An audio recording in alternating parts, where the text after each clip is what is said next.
তো অন্নপূর্ণা ভান্ডারের জন্য এই যে ডিজিটাল রেশন কার্ডের পারিবারিক আইডি এটা যে চেয়েছে, তো এটা তোমরা কোথায় পাবে?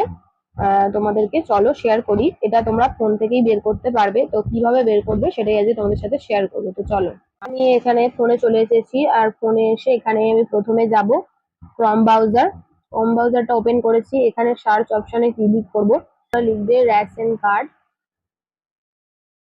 রেশন কার্ড বলে লিখলে এই যে এখানে চলে এলো তোমার রেশন কার্ড। এখানে আমার ডেস্কটপ সাইড মোডটা অন করা আছে।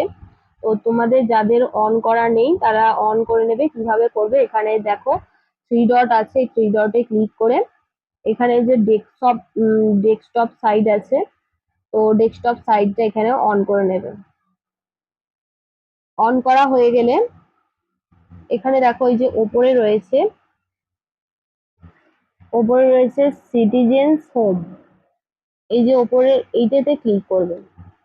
ক্লিক করার পর এরকম একটা ইন্টারফেস আসবে। তারপরে এখানে এই যে অনুসন্ধান ইনকোয়ারি বলে যেটা আছে অপশনটা, এইখানে ক্লিক করবে। এখানে ক্লিক করার পর তোমাদের এই যে এখানে লেখা আছে check your family ONORC number, আপনার পরিবারে এই যে যেটা আইডি নাম্বার আছে সেটা এখান থেকে জানা যাবে। তো এটা এখানে ক্লিক করলাম। ক্লিক করার পর এরকম একটা ইন্টারফেস আসবে। তো এখানে দেখো তোমরা এই যে রেশন কার্ড নাম্বারটা এখানে পুট করবে। তো আমার বাড়ির যে রেশন কার্ড নাম্বার সেটা আমি এখানে লিখে দিচ্ছি 5।